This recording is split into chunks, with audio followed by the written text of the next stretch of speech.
اللہ تعالیٰ نے کہ اس کے موقع پر ان کی بارگاہ میں خراج عقیدت پیش کرنے کے لیے حاضر ہوئے۔ اللہ تعالیٰ ہم سب کی حاضری کو قبول فرمائے، اس محفل کو دنیا و آخرت میں ہم سب کے لیے ذریعہ نجات بنائے، فیضان ترکی بابا سے ہم سب کو مالا مال فرمائے اور ان کے بتائے ہوئے چلے ہوئے راستے پر چل کر زندگی گزارنے کی توفیق عطا فرمائے۔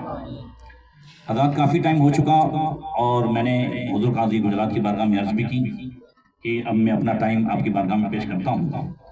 حضرت نے حکم فرمایا میں 5-7 منٹ، ویسے آپ کو بتاؤں کہ خود میرا دل چاہ رہا تھا کہ حضرت علامہ مولانا علی اکبر صاحب قبلہ جو ہے وہ بولتے رہے ہیں، اور راجکوٹ کی مسجد کی پیش امام اتنے شاندار مقرر ہیں، مگر افسوس یہ ہے کہ پھر بھی ہم سوراشٹر والے یتیم ہیں،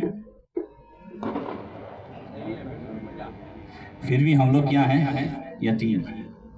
تو وہ یتیمی اس لیے ہے کہ ہمیں معلوم ہی نہیں ہے کہ ہمیں اعلیٰ حضرت کے صدقے میں کیسے کیسے مسلک عادت کے سپاہی ہمارے پاس ہیں،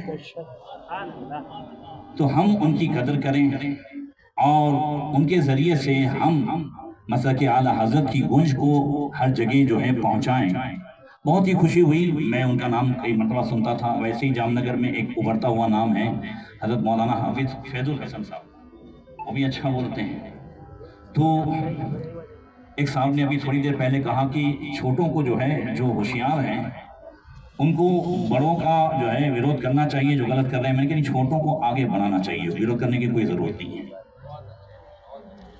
سمجھ رہے ہیں؟ چھوٹے اگر آگے بڑھیں، اور میں نے اس پر کہا کہ حضرت اسامہ بن زید کو جب حضور نے پورے لشکر کا سپہ سالار بنایا تھا، جس میں حضرت صدیق اکبر بھی تھے، حضرت عمر فاروق اعظم بھی تھے، میں کل یا پرسوں رات میں جب پڑھ رہا تھا تو بہت رک گیا اس میں کہ جب حضور کا وصال ہوا تو سیدنا صدیق اکبر نے حضرت اسامہ بن زید جن کی عمر صرف 20 سال کی تھی، آپ نے فرمایا کہ اگر آپ اجازت دو تو میں حضرت عمر کو اپنے پاس روک لوں، کہہ دو سبحان اللہ، بولے آپ اجازت دو، حضرت اسامہ بن زید سے حضرت صدیق اکبر کہہ رہے ہیں خلافت کے منصب پر فائز ہونے کے بعد آپ اجازت دو، تو کہتے ہیں اگر آپ کہہ رہے ہیں تو اجازت ہے۔ حضرت عمر ان سے اجازت لے رہے ہیں اور پھر واپس آ رہے ہیں۔ یہ ہے حضور کی وہ تعلیمات کہ جو جیسی صلاحیت رکھتا ہے ویسے انہیں آگے بڑھایا جائے تو انشاءاللہ خود بخود جو ہے اسلام میں انقلاب پیدا ہوتا جاتا ہے۔ مجھے زیادہ گفتگو نہیں کرنی ہے، بس یہ ہے کہ ہم جن کی بارگاہ میں خراج عقیدت پیش کرنے کے لیے حاضر ہوئے ہیں ہم انہیں پہچانیں۔ حضرت ترکی ابراہیم باپو رحمۃ اللہ تعالی علیہ ویراول میں پیدا ہوئے۔ کہاں پیدا ہوئے؟ آپ کے والد کا نام تھا نور محمد، آپ کے والدہ کا نام تھا حضرت رحیمہ، آپ کے 3 بھائی تھے، محمد، عبد الغنی اور ولی محمد۔ حضرت مولانا ولی محمد صاحب کو ہم نے دیکھا، اور 2 بہنیں تھیں ترکی بابو رحمۃ اللہ تعالی علیہ کی، ایک کا نام تھا آمینہ اور دوسری کا نام تھا فاطمہ۔ ترکی بابو رحمۃ اللہ تعالی علیہ نے 2 جو ہے نکاح فرمائے، اور ایک کا نام تھا اس میں مریمہ اور ایک کا نام تھا حجرمہ، ایک کا تعلق میمن برادری سے تھا۔ اور ایک مرتبہ مجھے یاد ہے کہ ترکی بابو رحمۃ اللہ تعالی علیہ کو جب میں چھوڑنے آیا تھا، میں اور مرحوم بشیر بابو جب ہم چھوڑنے آئے تو نواب مسجد کے کسی بلڈنگ میں رہ رہے تھے، تو باہر سے حضرت کے جو ہے علیہ محترمہ نے اتنا ہاتھ نکالا صرف پردے سے، میں نے اٹیچی دی اور حضرت جو ہے اندر تشریف لے گئے، بس باہر سے ہی رہا۔ یہ وہ پردہ تھا ترکی بابو رحمۃ اللہ تعالی علیہ کے گھر میں کہ جو آج ہم سب کے لیے سبق ہے۔ میں نے ترکی بابو رحمۃ اللہ تعالی علیہ کی بارگاہ میں عرض کی، میری پھوپھی آئی ہوئی تھی، 95 سال کی عمر تھی، وہ پڑوسی ملک سے آئی ہوئی تھی، اور ان کی ایک ہی تمنا تھی کہ مجھے یہاں دفن کیا جائے، اور حقیقت میں وہ یہیں پوربندر ہی میں دفن ہوئی۔ تو حضرت ترکی بابو جب گھر میں آئے تو میں نے عرض کی کہ حضور پھوپھی نے ضد پکڑی ہے، 95 سال کی عمر ہے، وہ کہتی ہیں کہ میں تو جو ہے بڑی ہوں، تو بابو کے سامنے آنا ہے، تو مجھ سے فرماتے ہیں تو کرو، پڑھ تو ختم تھی ہو، 95 وڈی ہے تو کرو تھی۔ یہ میں ان لوگوں سے بھی کہتا ہوں کہ جو ہے 95 سال نہیں، اس کے بھی آدھے اس سے بھی کم ہیں، اور پھر بھی سامنے تشریف فرما ہے۔ میں ان لوگوں سے کہہ رہا ہوں کہ اگر ان کو سمجھ میں آ جائے میری باتیں، چونکہ میں انگلش میں بول نہیں رہا ہوں، تو وہ جو ہے سامنے سے ہٹ کر پردے کی طرف چلے جائیں تاکہ ترکی باپو رحمت اللہ تعالی علیہ کی روحانی بھی راضی ہو جائیں اور سمجھ میں آ جائے حضرت ترکی باپو رحمت اللہ تعالی علیہ کا فیضان بھی جاری ہو کہ ہاں جو سننے کے لیے آئے ہیں وہ عادت کے کان سے سننے کے لیے نہیں آئے ہیں، وہ عبرت کے کان سے سننے کے لیے آئے ہیں۔ ترکی باپو رحمت اللہ تعالی علیہ آج پورے سوراشٹر میں جو آپ کو دین کی چہل پہل دکھ رہی ہے، اس کے پیچھے اگر مسلمانوں کے اندر دینی جذبات کو کسی نے جگایا ہے تو حضرت ترکی باپو رحمت اللہ تعالی علیہ کی ذات ہے۔ ایسے ہی سوراشٹر والوں نے ان کو مجاہد سوراشٹر کا لقب نہیں دیا۔ جب جب کبھی کوئی مسئلہ ہوا اور جہاں کہیں غیروں نے مسلمانوں کو دبانے کی کوشش کی، چاہے وہ راجکوٹ ہو، پوربندر ہو، ویراول ہو، ان تمام مسلمانوں میں سب سے آگے اگر کوئی ذات رہتی تھی تو وہ ترکی باپو رحمت اللہ تعالی علیہ کی ذات ہوتی تھی۔ بے شک پوربندر کی جامع مسجد کو نہیں جانتا کہاں پر ہے، پورا علاقہ غیروں کا ہے آج بھی۔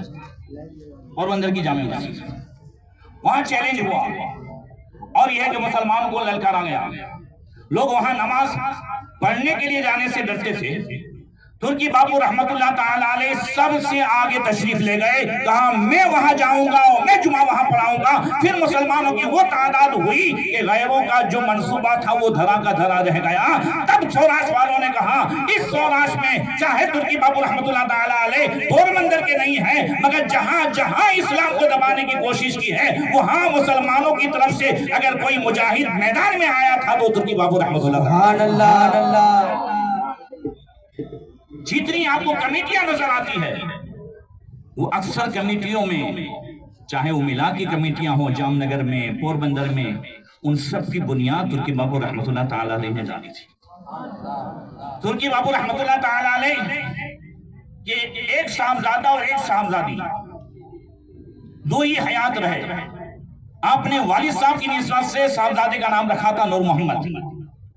ہم نے ملاقات بھی کی، زیارت میں بھی جو ہے شرکت کی، اور یہاں بھی تشریف فرما ہوتے تھے عرس میں آپ کے صاحبزادے حضرت مولانا نور محمد صاحب، اور صاحبزادی آپ کی جو ہے حضرت رابعہ۔ بقیہ ترکی باپو کے جو بچے یہ بچپن ہی میں اکثر فوت ہو گئے، اور یہ قربانیاں جو ترکی باپو نے دی ہے وہ ہم گنہگاروں کے لیے دی ہے۔ ترکی باپو نے جو میں سادہ الفاظ میں کہوں تو ایسی قوم سے پنگے لیے تھے کہ جو قوم 60-70 سال میں مرنے والی نہیں، ہزار سال تک جینے والی قوم، جنات قوم جو چھوڑنے والی نہیں، مگر ترکی باپو نے ہم لوگوں کے لیے ان سب سے لڑائی لی۔ ترکی باپو رحمت اللہ تعالی علیہ ایک اگر نوٹس رکھ دیتے تھے تو جنات وہاں سے ایسے جاتے تھے کہ پھر دوبارہ نہیں آتے تھے۔ جناتوں کا سردار اسماعیل، ابھی سب یاد ہے نا، ترکی باپو سناتے تھے۔ افسوس اس بات کا ہے کہ ایک 2 گھنٹے ترکی باپو بٹھا کر کے سناتے تھے، مگر اس وقت یہ نہیں تھا کہ کم سے کم لکھ لیں۔ ہم گجراتی تھے تو وہ جذبہ نہیں تھا، کچھ یاد رہا کچھ نہیں رہا۔ اتنا سناتے تھے ترکی باپو رحمت اللہ تعالیٰ، اتنا بٹھاتے تھے، اور ایک 2 گھنٹے کافی۔ تو کہتے تھے کہ صبح میں جاتا تھا برباس باٹن میں جو عیدگاہ ہے وہاں ترکی باپو رحمت اللہ تعالی علیہ جاتے، اور اس اسماعیل جین جو جناتوں کا سردار تھا اس کی فرمائش ہوتی تھی کہ مولانا ابراہیم ترکی تلاوت کریں اور جنات قوم بیٹھ کر کے سنیں۔ ذرا زور سے کہہ دو۔ ترکی باپو رحمت اللہ تعالی علیہ کی وہ تلاوت تھی، سبحان اللہ، 112 سال کی عمر میں بھی وہ تلاوت فرماتے تھے۔ آخری 2 جمعے ترکی باپو کی ابتدا میں پڑھے ہیں، وصال سے 1-2 مہینے پہلے، 112 سال کی عمر میں ترکی باپو رحمت اللہ تعالی علیہ نے نگینہ میں جمعہ پڑھایا تھا۔ تو وہ شاندار تلاوت ہوتی تھی کہ جنات بھی سننے کے لیے آتے تھے۔ وہ جنات پھر ایسا بھی نہیں، رات میں پریشان بھی کرتے تھے، سب اس میں برابر نہیں ہوتے۔ ترکی باپو رحمت اللہ تعالی علیہ نے وہ قربانیاں دی، اور مسلمانوں کے لیے آپ نے وہ اس طریقے سے پورے سوراشٹر میں جسمانی اور روحانی ڈاکٹر بنا کر کے اللہ تبارک و تعالیٰ نے ہمیں دیا تھا کہ دنیا کے ڈاکٹر جہاں عاجز ہوتے تھے، ترکی بابو رحمۃ اللہ تعالیٰ علیہ کی شروعات وہاں سے ہوا۔ سبحان اللہ۔ جب ڈاکٹر کہہ دیتے تھے کہ نہیں 2 گھنٹے میں اگر اس پیشنٹ کو گوربندر سے راجکوٹ نہیں پہنچایا تو مر جائے گا، فوت ہو جائے گا۔ یہ مرحوم بشیر بھائی جو یہاں ترکی بابو رحمت، 2 آدمی کی زندگی ایسی تھی کہ آپ اگر دیکھو اور بعد میں دیکھو تو کہو گے کہ سچ کہا ہے کہ صحبت سالے ترا سالے کنت، صحبت تالے ترا تالے کنت، اچھوں کی صحبت تمہیں اچھا بناتی ہے۔ بشیر بھائی مرحوم کی زندگی پہلے کیا تھی وہ بھی ہمیں معلوم ہے، اور ترکی بابو کی نظر سے وہ کیا سے کیا ہوئے وہ بھی دنیا نے دیکھا ہے۔ دربار بابو، یوسف دربار بابو، وہ نہ بیچارے دنیا پڑے تھے نہ دین پڑے تھے، کچھ بھی نہیں، ایک فروٹ بیچنے والا آدمی ترکی بابو کی صحبت میں آیا تو بعد میں نے دیکھا کہ ترکی بابو دعا نہیں کرتے تھے، دربار بابو سے دعا کراتے تھے، ترکی بابو آمین کہتے تھے، فرماتے تھے ان کی دعا لو قبول ہو جائے گی۔ سبحان اللہ۔ 1993 میں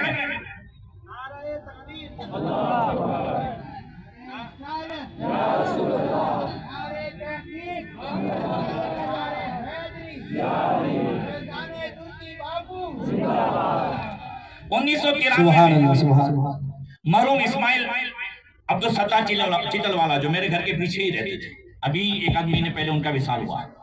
1993 میں ان کی بیٹی نسیم بانو، ان کی طبیعت خراب ہوئی تو وہ بلانے گئے ترکی بابو رحمۃ اللہ علیہ کو، کہا حضور نسیم بانو کی طبیعت خراب ہے اور بہت زیادہ جو ہے بستر پر ہے، آپ کو میں لینے آیا ہوں۔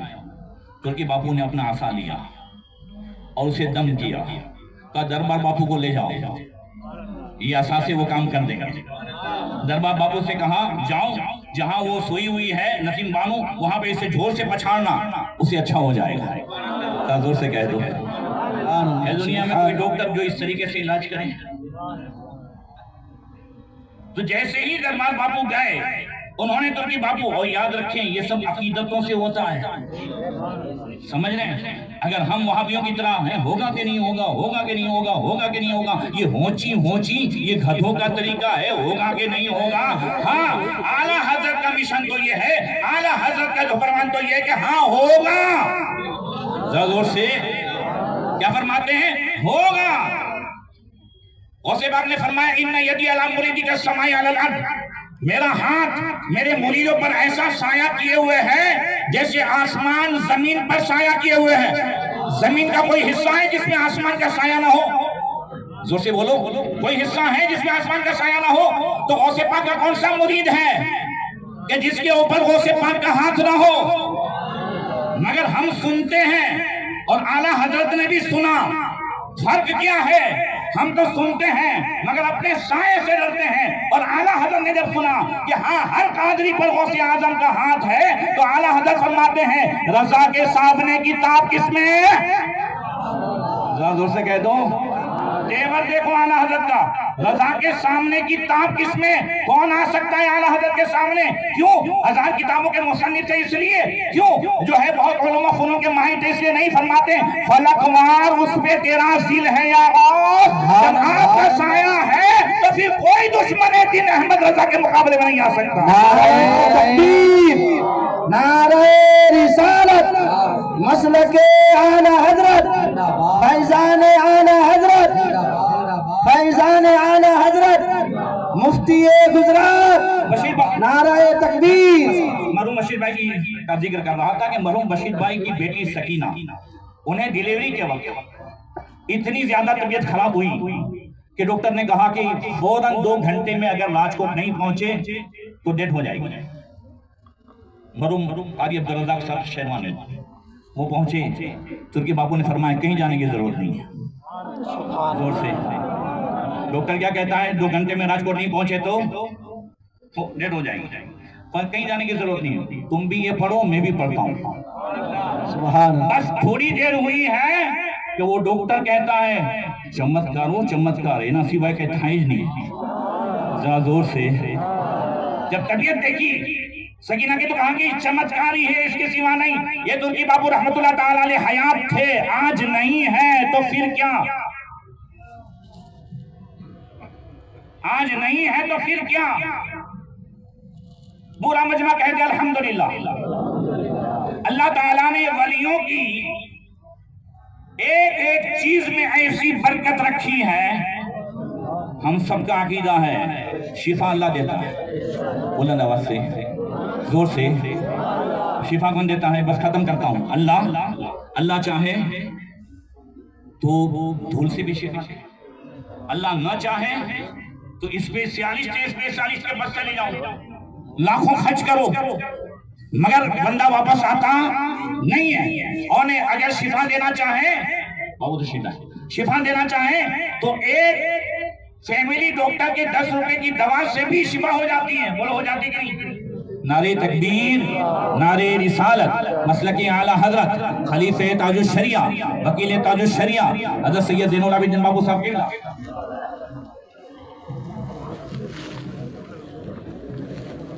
ماشاءاللہ. حضور تاج الشریعہ نے جن سے فرمایا کہ آپ کے ہوتے ہوئے میرے مرید ہونے کی ضرورت نہیں ہے، وہ ذات ہے سید زین العابدین بابو صاحب. اس لیے انہیں کہا جاتا ہے وکیل تاج الشریعہ. ذرا زور سے کہتا ہے. آخری جملہ سن لیں. پورا مجمع کہو شفا کون دیتا ہے؟ زور سے بولو. شفا کون دیتا ہے؟ اللہ چاہے، اللہ نہ چاہے تو اسپیشلسٹ ڈاکٹر سے اچھا نہ ہو، اور اللہ چاہے تو فیملی ڈاکٹر کی 10 روپے کی دوا سے بھی شفا مل جائے. تو اللہ چاہے تو دھول سے بھی شفا دے سکتا ہے، اور اللہ چاہے تو ترکی بابو کے مزار کے پھول سے بھی شفا دے سکتا ہے.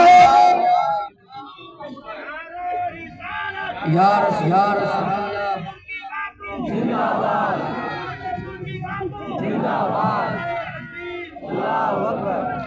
2016 میں سراج ہارون بھٹی، شاید ادھر کہیں ہوں گے، وہ فاروق بھائی گھرانہ کے دوست پوربندر والے، انہیں کینسر ہوا. دوسرے اسٹیپ پر جو ہے کینسر تھا. ڈاکٹروں نے کہا کہ آخری ہے، آپریشن کرانا ہوگا. یہاں لائے. اب ترکی بابو حیات نہیں تھے، زیادہ سے کہہ دو 2016 کی بات ہے. یہاں لائے، پھول کھلایا، پانی پلایا، اور وہ تبرک جو ہے جو سندل میں وہ انہیں کھلایا. اور پھر ڈاکٹر کے پاس گئے تو ڈاکٹر نے کہا ارے یہ تو بالکل نارمل ہے، اب کسی چیز کی ضرورت نہیں ہے. یہ ہے کہ اللہ چاہے تو ترکی بابو کے مزار کے پھول سے بھی شفا عطا فرما سکتا ہے. اب آئیے میں سید سکندر بابو ہی کی اجازت سے جی میں ہم سب کے محسن، ہم سب کے کرم فرما، مسلک اعلیٰ حضرت کی مضبوط سپاہی، زور سے کہہ سکتے